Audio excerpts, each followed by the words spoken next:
Unified 911, anong matutulong namin sa'yo? Anya ti maitulong mi ken kahapon. Anong may tatabang ko sa Unsay imo? akong ikatabang nimo? Ngini makadabang na misal ka no.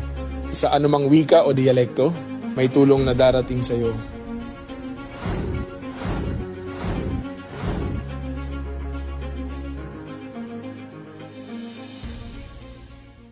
Lilingkod sa bawat Pilipino at magbibigay ng tamang impormasyon para sa tahimik at maayos na Pilipinas. Police News Network, alagad ng batas, tagapagtaguyod ng balitang pulis, sandigan ng mamamayan, patnubay ng katotohanan. Na Kampo Krame, maghahatid ng pinakahuling kaganapan at nagbabagang balita. Ito ang PNN Police News Network. At ngayon, ang inyong mga tagapagbalita. Magandang araw, bagong Pilipinas. Ako ang inyong alagad ng batas, tagataguyod ng Balitang Pulis, Patrolman Erickson Mayor. Ngayong araw ng Miyerkules, makakasama natin muli bilang special guest co-host si Miss Louise Josane Alba Lopez, Mrs. Asia Pacific All Nations 2022 at Luminous Woman of the Year 2023. Magandang umaga po sa iyo, ma'am. Magandang umaga po, Sir Erickson. Huwag po nating kalimutang i-like, i-follow at i-subscribe ang page ng Philippine National Police, Police Community Affairs and Development Group, PIGAG Tagapag-Ugnay at Police News Network. Kami po ay maghahatid sa inyo ng tamang balita, kwento ng pulis at serbisyo para sa mamamayan at ito ang Police News Online. Ang pangunahing balita ng Police News Network.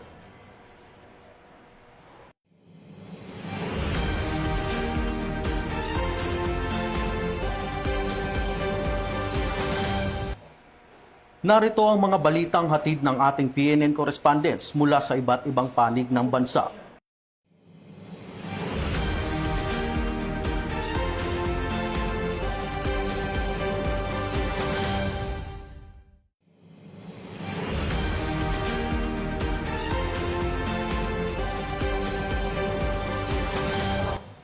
Aabot sa 2 milyong piso na halaga ng marijuana plants ang binunot at sinunog ng mga otoridad ng PNP, Cordillera sa isinagawang operasyon sa Sadanga at Tinglayan, Kalinga. Nanawagan naman ang mga otoridad sa publiko na agad i-report sa pinakamalapit na himpilan ng pulisya kung mayroong mapansin na kahina-hinalang aktibidad sa kanilang lugar. Tinutukan niyan ni Police Corporal Katsumi Coffin. Umaabot sa 2 milyong pisong halaga ng mga marijuana plants ang nadiskubre at nasira sa isinagawang joint anti-drug operation sa boundary ng Sadanga Mountain Province at Tinglayan, Kalinga. Naganap ang operasyon noong Agosto 15, 2026 bilang bahagi ng patuloy na pinaiigting na kampanya ng Mountain Province Police Provincial Office laban sa ilegal na droga. Pinagsanib puwersa sa operasyon ang mga kapulisan ng Mountain Province Police Provincial Office sa pamumuno ni Police Colonel Marcelo Polig, 1502 Regional Mobile Force Battalion 15 at Philippine Drug Enforcement Agency, Mountain Province. Sa isinagawang operasyon, natuklasan ang isang plantasyon na tinatayang may 50,000 marijuana seedlings. Standard drug price, 2 million pesos ang kabuuang halaga ng mga ito. Isinagawa naman kaagad ng operating team ang pagbunot at pagsunog sa mga marijuana plants sa mismong lugar upang mapigilan ang posibleng pagproseso at pagkalat ng mga ito. Muling nananawagan ng mga kapulisan sa publiko na maging mapagmatsyag at agad ipagbigay alam sa kinauukulan ang mga kahina-hinalang aktibidad sa kanilang lugar. Mula dito sa Mountain Province, ako ang inyong PNN correspondent, Police Corporal Katsumi Coffin, alagad ng batas, tagataguyod ng Balitang Pulis. Maraming salamat, Police Corporal Coffin, sa patuloy na kampanya ng Regional Police Office 6 kontra loose firearms. Umabot sa 59 na baril ang voluntaryong isinuko sa mga otoridad, kabilang na dito ang 10 pampasabog sa loob lamang ng 24 oras sa Western Visayas. Nagbabalita dyan si Patrolwoman Glidel Astrologo. Voluntaryong isinuko sa Police Regional Office 6 ang 59 na loose firearms sa loob lamang ng 24 oras bilang bahagi ng pinaigting na kampanya laban sa iligal at hindi rehistradong mga armas sa Western Visayas. Batay sa record ng Pro6, mula alas 6 ng umaga ng Agosto 15 hanggang alas 5:59 ng umaga ng Agosto 16 ng taong kasalukuyan, umabot sa 67 operasyon na sinagawa kaugnay ng loose firearms. Bukod sa 59 na isinukong armas, 10 explosive devices din ang naitala, habang 31 firearms naman na ang naideposito para sa safekeeping habang isinasagawa ang proseso ng renewal ng kanilang registration. Ayon kay Pro6 Regional Director, Police Brigadier General Randolph T. Tuanyo, bawat loose firearms na naaalis sa komunidad ay isang potensyal na banta na napipigilan. Binigyang diin din niya na ang patuloy na voluntaryong pagsuko ng mga armas ay nagpapakita ng tiwala at pakikiisa ng publiko sa kapulisan upang mapanatili ang kapayapaan at seguridad. Hinikayat din niya ang publiko na patuloy na makipagtulungan at kusang isuko ang mga hindi lisensyado o hindi rehistradong mga armas. Patuloy namang paiigtingin ng Pro6 ang kampanya kontra loose firearms sa pamamagitan ng intelligence-driven operations, police community engagement at pakikipag-ugnayan sa mga lokal na pamahalaan at iba pang stakeholders. Bahagi ito ng pagsusulong ng responsive, trusted at transformative policing para sa mas ligtas na Western Visayas. Kaakibat nito ang bisyon ng PNP na bagong PNP para sa bagong Pilipinas, serbisyong mabilis, tapat at nararamdaman. Mula rito sa Police Regional Office 6, ako ay inyong Police News Network Correspondent Patrolwoman Glidel Astrologo, alagad ng batas, Umaabot tagataguyod sa ng 2 Balitang milyong Pulis. pisong halaga ng Maraming salamat, Patrolwoman Astrologo. Patuloy na pinaiigting ng buong puwersa ng Philippine National Police ang search and rescue operation dulot ng matinding pag-ulan sa iba't ibang Meron, ma'am. bahagi ng bansa. Teka lang, Yan ma'am. ang balitang hatid ni Patrolwoman Sari Bernales.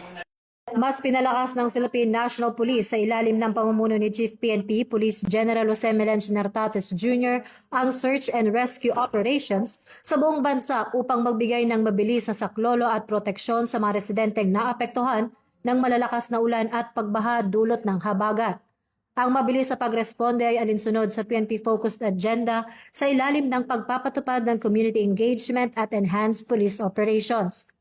Sa pagkikipagtulungan sa mga local government unit at emergency response agencies, masigasig na tinutulungan ng mga police responder ang mga naipit sa baha at sinisigurong ligtas at maayos ang mga daanan para sa mga paglikas. Patuloy na nakahanda ang buong puwersa ng PNP na maglilingkod saan man kailangan ng tulong. Paalala ng pambansang pulisya sa publiko manatiling alerto ngayong masama ang panahon. Sundin ang mga abiso sa paglikas at agad na makipag-ugnayan sa mga otoridad para sa kaligtasan ng lahat. Ako po si Patrolwoman Sari Bernales, nagbabalita para sa Police News Network. Alagad ng batas, tagataguyod ng Balitang Pulis. Bagong PNP para sa bagong Pilipinas. Serbisyong mabilis, tapat at nararamdaman. Maraming salamat, Patrolwoman Bernales. Arestado ang isang 21 anyos na lalaki sa operasyon ng Regional Anti-Cybercrime Unit 5 sa Daet, Camarines Norte. Ito ay matapos bantaan ng biktima nito na ipapakalat ang masiselang video sa social media. Patrolwoman Mary Grace Artisuela sa detalye. Isang 21 anyos na lalaki ang inaresto ng mga tauhan ng Camarines Norte Provincial Cyber Response Team ng Regional Anti-Cybercrime Unit 5 sa Daet, Camarines Norte. Matapos nitong pagbantaan ng isang biktima na ikakalat ang kanyang mga masiselang video sa social media. Batay sa investigasyon, inatasan ng suspect ang biktima na makipagkita sa isang motel kapalit ng hindi pagpapakalat ng mga naturang mga video online. Dahil dito, agad na humingi ng tulong ang biktima sa mga otoridad na agad namang nagsagawa ng entrapment operation na nagresulta sa pagkakaresto sa suspect na nahaharap ngayon sa kasong paglabag sa Article 286 o grave coercion ng Revised Penal Code, kaugnay ng Section 6 ng Republic Act No. 10175 o Cybercrime Prevention Act of 2012. Kasalukuyang nasa kustodiya ng Daet Municipal Police Station ng suspect para sa dokumentasyon at kaukulang disposisyon. Mula dito sa PNP Anti-Cybercrime Group, ako ang inyong PNN correspondent, Patrolwoman Mary Grace Artizuela, nagbabalita para sa Police News Network, alagad ng batas, tagataguyod ng Balitang Pulis. Ito ang bagong PNP para sa bagong Pilipinas, serbisyong mabilis, tapat at nararamdaman.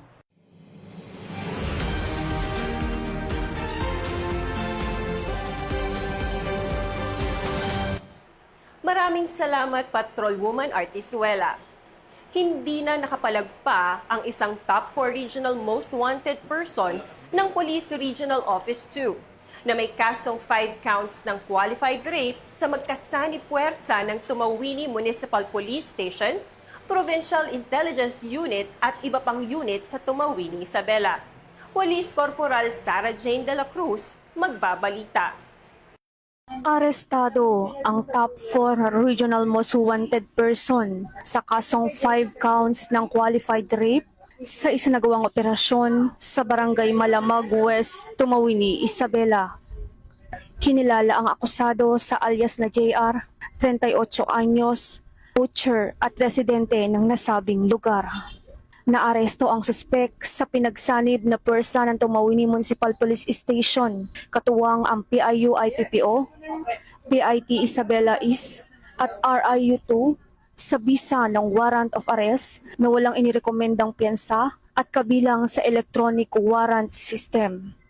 Ayon kay Police Colonel Manuel Bayani Bringas, Provincial Director ng Isabela PPO, patuloy na paiigtingin ng kapulisan ang intelligence-driven operations upang matiyak na ang mga wanted persons ay mapapanagot sa batas. Mula dito sa Isabela Police Provincial Office, ako po si Police Corporal Sarah Jane V. de la Cruz, bagong PNP para sa bagong Pilipinas, serbisyong mabilis, tapat at nararamdaman.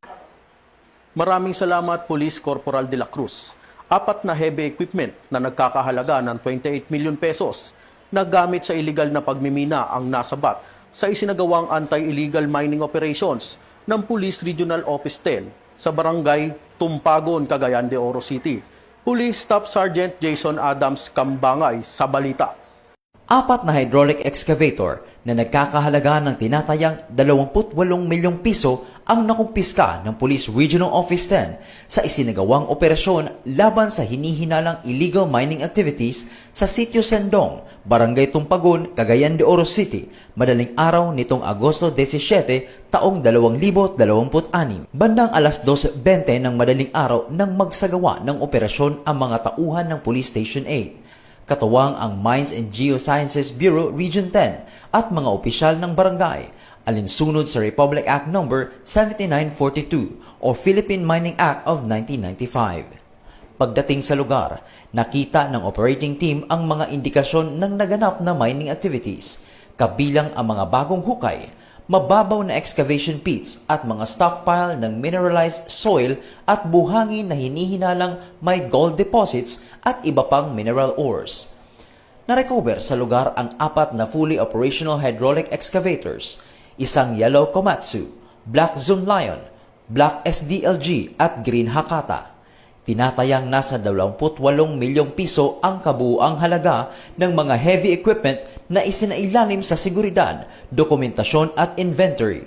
Samantala, ilang hindi pa nakikilalang mga lalaki at babae na nakita umano sa lugar at pinaniniwala ang sangkot sa mining activities ang nagsitakas sa iba't ibang direksyon nang dumating ang mga otoridad.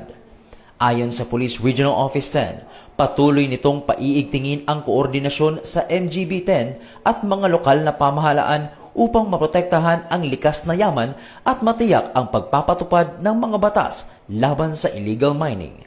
Patuloy namang isinasagawa ang kaukulang dokumentasyon at investigasyon para matukoy ang mga responsable sa nasabing aktibidad at maisailalim sila sa nararapat na proseso ng batas. Mula dito sa Hilagang Mindanao, Regional Public Information Office, Police Regional Office 10. Ako ang inyong PNN correspondent, Police Staff Sergeant Jason Adams Kambangay, alagad ng batas, tagataguyod ng Balitang Pulis.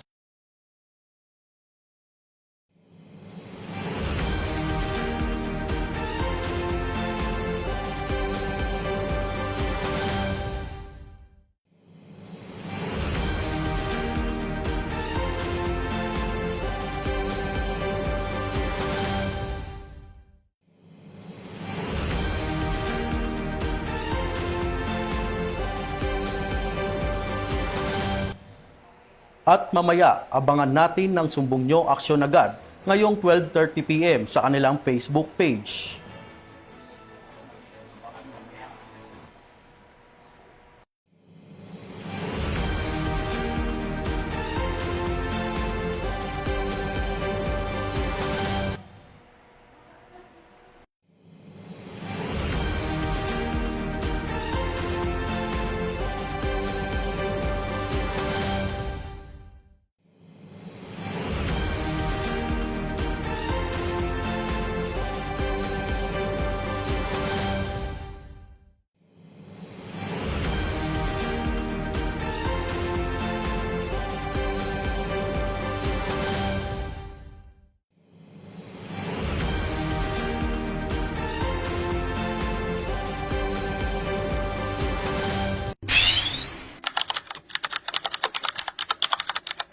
Ang ating mga kabataan ay nabubuhay sa dalawang mundo, ang totoong buhay at ang digital space kung saan ang balita, kabilang ang mga nakakabahalang insidente sa mga paaralan ay mabilis na kumakalat. Mga magulang, kumustahin natin ang digital life ng ating mga anak nang may pagmamahal at walang panghusga. At sa ating mga kabataan, kung may kaibigan kayong nagpo-post ng nakakabahalang nilalaman o tila nag-iisa sa buhay, huwag mag-atubiling humingi ng tulong. Ang pagre-report ng panganib ay hindi pagsusuklong. Ito ay pagliligtas ng buhay.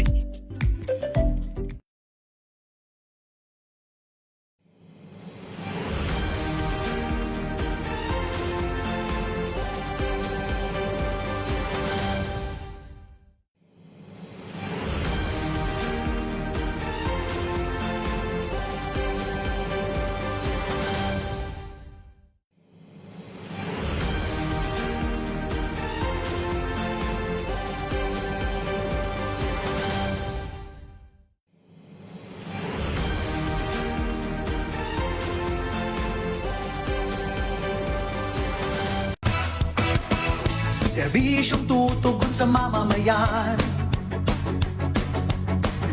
May pusong tapat, walang kinikilingan. Sa'yo'y makikinig, ika'y ipaglalaban. Maghahatid ng katarungan. Isumbong nyo, aksyon agad. Handang makinig sa inyo, ayon sa batas, lingkod na totoo. Isumbong nyo, aksyon agad. Itong sandigan, kayo'y ipaglalaban. Isumbong nyo, isumbong nyo, aksyon agad. Aksyon agad.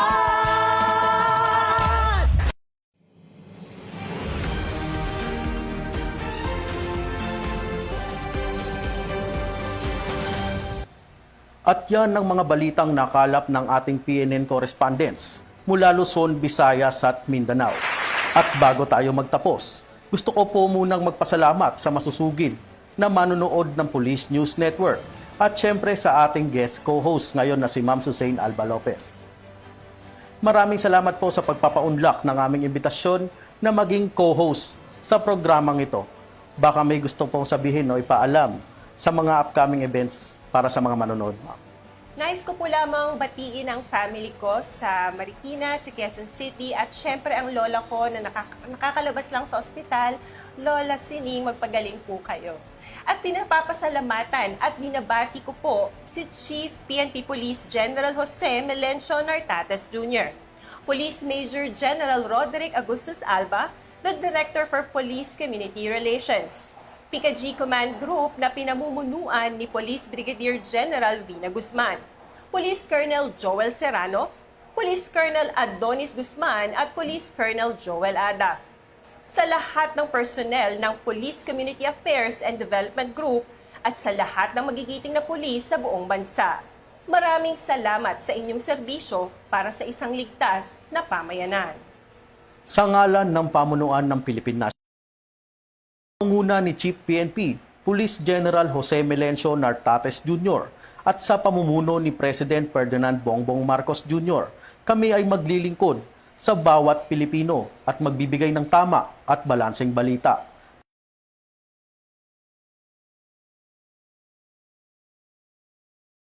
tagataguyod ng Balitang Pulis, Patrolman Erickson Mayor. At ako naman po, si Ms. Luis Zane Alba Lopez, Mrs. Asia Pacific All Nations 2022 at Luminous Woman of the Year 2023. Maghahatid ng tamang balita, kuwento ng pulis at serbisyo para sa mamamayan at ito ang PNP News Online. Ang pangunahing balita ng Police News Network. Ito ang bagong PNP para sa bagong Pilipinas. Serbisyong mabilis, tapat at nararamdaman.